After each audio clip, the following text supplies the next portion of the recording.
Good afternoon. Thank you for coming.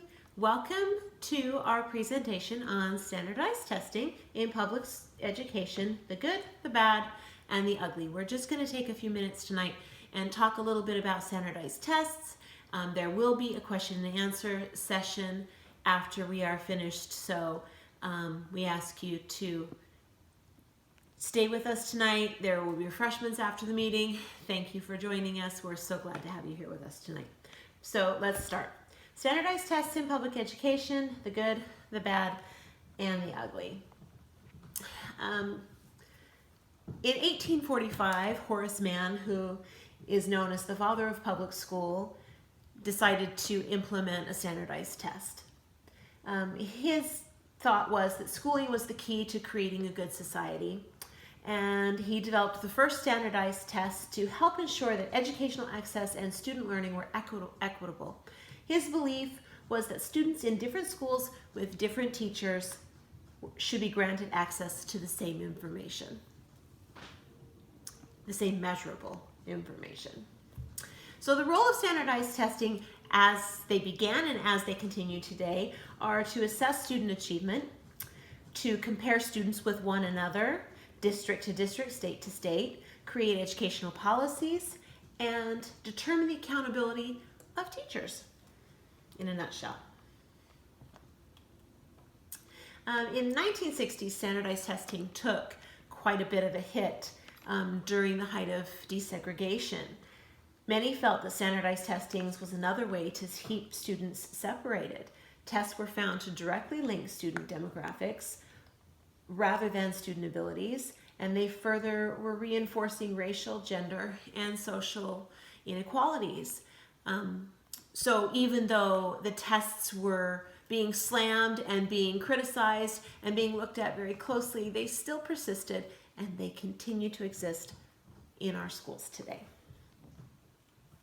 Policies and stakeholders have been ruminating over standardized testing for decades. Many feel that they are a way to control content in schools. Teachers are teaching to the test. They are limiting teacher creativity, and they create a for-profit industry for the test developers. Are standardized tests closing the gap? Tests remain divisive in that of social economics. In race and gender, they compare students using ethnicity. The qualifications for free and reduced lunch are how we determine a lot of what's going on. We compare students with learning abilities. We compare students in their school locations, and sometimes even their level of parents' education. So some are arguing that the standardized testing are divisive, that they are continuing to segregate our students, our schools, and even our districts. Socioeconomic status is affected by standardized testing. Student achievement on high-stake tests affect the economy in that real estate sales can be determined by local test scores. So if a school is scoring well, those higher scores increase the desirability of a neighborhood.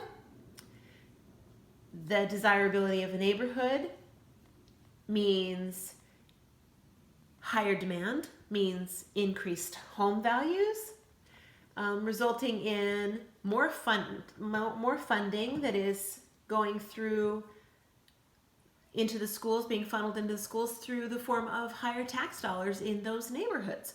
So if a school is performing well, and those scores that are reportable, parents coming into new neighborhoods, coming into the state, are looking for test scores. Realtors are able to market homes based on higher test scores. So what happens to the schools that have lower test scores? Lower undesirable test scores. Neighborhoods become less desirable. People move out of less desirable neighborhoods into the more desirable neighborhoods to get those attainable scores. Schools begin to lose enrollment. Lower enrollment results in less funding for books, less funding for teachers, less funding for resources.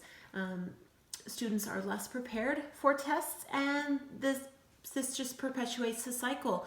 The low test schools become the undesirable schools in the undesirable neighborhoods, and it just becomes a process that the students are having a hard time getting out of, and we're not able to correct.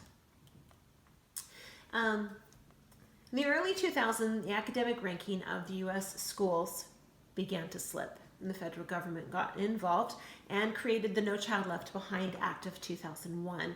It was signed into legislation in 2002, and the No Child Left Behind Act requires mandatory testing in all states. It also regulates the reporting and the procedures of the test scores. States are required to establish the learning standard. They are required to set a level of proficiency, and they are required to report that level of proficiency by race, income, disability, language proficiency, as well as gender. They do, however, allow parents an opt-out selection. So when your child goes to take the SOLs, the standards of learning, the standardized tests, parents have a little waiver that they can sign that will allow their children to opt out of taking that test. However, when children opt out of tests, those scores become non-scores, which overall can reduce a school's proficiency level. So the consequences of the No Child Left Behind Act: instructional time in the classroom is diminished. Teachers are spending less time teaching things that children are interested in, teaching things that excite children, and more time spent focused on teaching to the test specifically. The evaluation and pay scale of teachers is a result of test results. Real estate prices are fluctuating higher or lower depending on test scores. State report cards result in administrators and teachers being judged on student performance. States are required to report non-scores for those opt-out students, which reflect badly as non-proficient, and therefore parents are feeling more and more pressured for students to take the tests so that the non-proficient standard for those non-scores doesn't happen. There was a new idea. In 2012, the Obama administration signed into legislation the Every Student Succeeds Act, or ESSA. They saw some difficulties and some problems with the No Child Left Behind Act, and they decided that with ESSA they were going to go ahead and give states a little bit more flexibility, a little bit more freedom. So it allowed states more flexibility regarding the specific No Child Left Behind requirements. They were designed to close achievement gaps. ESSA was designed to increase equity. It was called on to improve the quality of instruction and to increase outcome for all students. So between No Child Left Behind and ESSA, these are what we're rolling with state to state. States do have a little bit more flexibility now, but every state is mandated to standardize testing. Our youngest students in third grade, these kids are 8 and 9 years old. That's when we begin nationwide our standards of learning tests. These students are likely underprepared because they don't understand the significance of a high stakes test.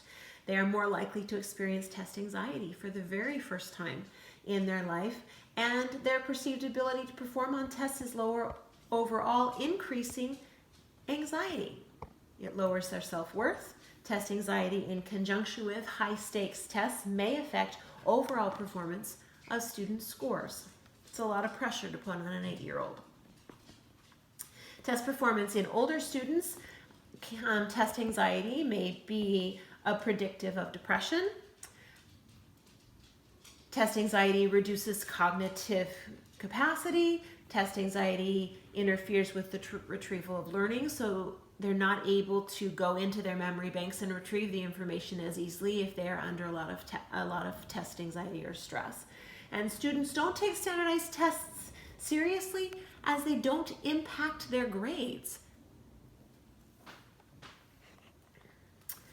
Standardized testing pros. Tests make teachers accountable. Scores are public.